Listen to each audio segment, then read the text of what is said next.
Welcome to the deep dive. We're looking at a document today that is really reshaping how people think about America's role in the world. It's the U.S. National Security Strategy from November 2025. And this isn't just, a political wish list. It's a deep philosophical roadmap, all built around that America First principle. It really is. And for you, the learner, if you need to get your head around the massive global shifts happening right now, this is a required reading. Our mission today is really to unpack this thing, to get past the usual sound bites and understand its core argument. And its very, very specific and sometimes jarring goals for the future. Okay, let's get into it. The document doesn't just, lay out a future plan. It spends a lot of time tearing down the last 50 years of foreign policy. What exactly is that foundational critique? What went wrong after the Cold War, according to them? Right. So the document's whole thesis is that America's strategies failed because they were chasing an impossible goal: permanent, unchallenged global domination. And they use the wrong tools to do it. It points to three really destructive errors. Yeah, what's the first one? First, that U.S. elites tried to fund a massive welfare state and an everywhere-at-once military complex at the same time. The document calls that path fundamentally undesirable. So basically trying to be the world's cop and the world's safety net all at once, and it just broke the bank. That's a good way of putting it, yeah. The second error they identify was placing these hugely misguided and destructive bets on globalism and so-called free trade, which in their view hollowed out the American industrial base, the middle class, the very source of the country's strength. And the third failure. Allowing wealthy allies to offload their defense costs onto the American taxpayer. It created a global system of free riding. So the whole thing is framed as this necessary, almost existential course correction. And to pivot from that critique, the document sets up its entire framework by asking three brutally simple questions. Yes, exactly. The whole structure is defined by those questions. First, what should the United States even want? Second, what are our available means to get those things? And finally, how do we connect the ends and the means, into a strategy that actually works and is sustainable? This methodical approach, they argue, is what was missing for decades. Let's jump into that first question then. What America wants? Section 1 starts not with foreign policy, but with the foundation at home. Right. And the document is, it's totally uncompromising on this bedrock. Above all else, they want the continued survival of the U.S. as an independent, sovereign republic, one that secures the, and I'm quoting here, God-given natural rights of its citizens. And securing that independence, it means absolute control over the territory itself. Right, the borders. Exactly, the borders. Yeah. Full control over, everything. Legal, illegal immigration, you name it. Yeah. But it also gets into next-gen missile defense. It specifically mentions establishing a comprehensive golden dome for the American homeland. That is a huge, ambitious national project. And that ties directly into this unprecedented focus on economic and industrial supremacy. The NSS explicitly states that cultivating American industrial strength must become the highest priority of national economic policy. We're talking about re-engineering the U.S. to have the world's most robust industrial base. I'm really intrigued by this link they make between domestic policy and national defense. Can you walk us through the competence principle? Why do they frame that as a hard power issue? Yeah, this is where this strategy gets very ideological. It basically views internal culture as a strategic asset. The document argues that competence and merit are America's greatest civilizational advantages. It explicitly targets what it calls discriminatory and anti-competitive practices, and it names DEI as one of the groups seeking to replace merit with favored group status. What's the consequence of that, according to the document, if that happens? The argument is that if these ideologies succeed, the nation becomes unable to defend itself. If America can't pick its best and brightest to engineer complex defense systems or manage logistics, then its historic military advantages just evaporate. It frames the ideological fight at home as a direct threat to hard power abroad. Right, so that view then flows into their final domestic want, the restoration of American spiritual and cultural health. Things like cherishing past glories, growing strong traditional families, and so on. So internal cohesion is the ultimate prerequisite. That's it. National power for this strategy begins and ends with internal strength. Okay, moving to Section 2. This is where we get the actual operating principles. The philosophy is defined as pragmatic but not pragmatist, muscular but not hawkish. Yeah. How does that play out? It all centers on peace through strength.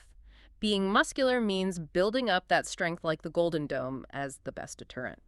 The non-hawkism comes from the idea that this strength isn't for going out and starting fights, it's for enabling peace. They argue that only when other countries respect U.S. strength do they become open to resolving conflicts. And a very clear rejection of global institutions, the Right. primacy of nations Oh, principle. absolutely. The source is unequivocal. The world's fundamental unit is the nation state, period. It says the U.S. stands against the sovereignty-sapping incursions of the most intrusive transnational organizations. It's a hard line against global governance. But this focus on national interest also applies to allies, which brings us to fairness and burden sharing. This seems like a critical point for alliances like NATO.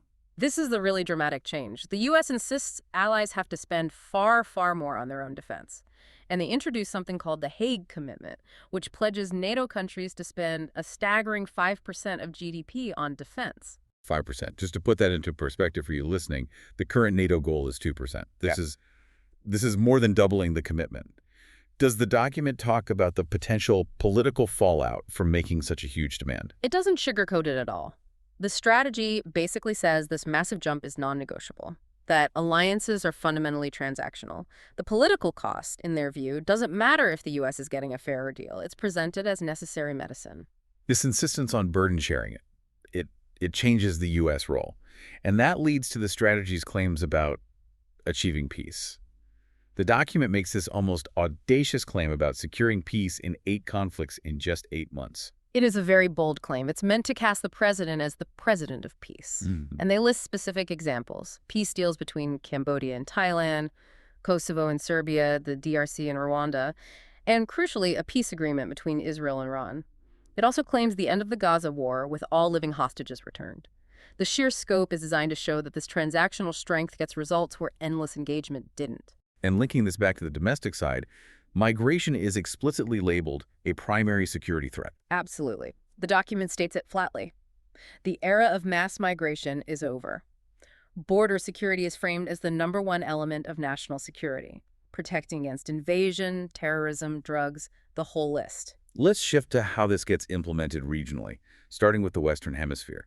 This gets a huge amount of focus, all anchored by a new policy, the Trump corollary to the Monroe Doctrine. Right, this is the big reassertion of American preeminence in its own backyard. The Trump corollary is defined as establishing the hemisphere as an undeniable U.S. security zone. It explicitly denies non-hemispheric competitors the ability to position forces or control strategically vital assets in the region. And the means of enforcing that are aggressive. It talks about a major military readjustment, shifting forces away from other theaters to address urgent threats right here. And critically, the document authorizes targeted deployments to secure the border and to defeat cartels, including, and I'm quoting directly, where necessary, the use of lethal force to replace the failed law enforcement-only strategy. So it's shifting the view of cartels from just criminals to hostile non-state actors that require a military response. And this hemisphere policy connects right back to that mandate for economic security. The strategy calls for reindustrialization, driven by tariffs and new tech to reshore production. Because economic security is national security in this worldview. The goal is ambitious, growing the U.S. economy from about $30 trillion today to $40 trillion in the 2030s. And a non-negotiable part of this is energy dominance. The NSS explicitly rejects what it calls the disastrous climate change and net zero ideologies. It puts restoring dominance in oil, gas, coal, and nuclear right at the top of the list. So domestic strength, the protected hemisphere, and massive economic leverage. Let's look across the Pacific to Asia, the source of almost half the world's GDP. What are the stakes for the U.S. there? The Asia strategy is about winning the economic future while, preventing a military clash. And the document gives this fascinating look at how China adapted to earlier U.S. tariffs. Instead of stopping exports, China just strengthened its hold on supply chains and started exporting indirectly through middlemen and Chinese-built factories in proxy countries, especially Mexico. So the tariffs didn't stop the flow, they just rerouted it, essentially negating the intent, while the U.S. is still reliant on Chinese components. That's a huge detail for anyone tracking global trade. Precisely. And then on Taiwan, the strategy highlights its importance beyond just semiconductors. It gives direct access to what's called the second island chain, which projects power deep into the Pacific. So deterring a conflict there is paramount. It requires the U.S. and its allies to be able to deny any attempt to seize the island or to, impose a toll on the South China Sea shipping lanes. Now let's move to Europe. The strategy's view here is, well, it's pretty stark. And it goes way beyond just complaints about military spending. The assessment of Europe is one of severe decline. The document uses the phrase civilizational erasure. It notes the GDP share has collapsed, but it stresses deeper problems. Migration creating strife, censorship, cratering birth rates. The strategy suggests that if current trends continue, the continent will be unrecognizable in a couple of decades. So what does that bleak assessment mean for the Ukraine strategy? Well, the U.S. core interest is defined as negotiating an expeditious cessation of hostilities to stabilize Europe's economies and prevent escalation. The document says the administration is at odds with European officials who hold unrealistic expectations for the war.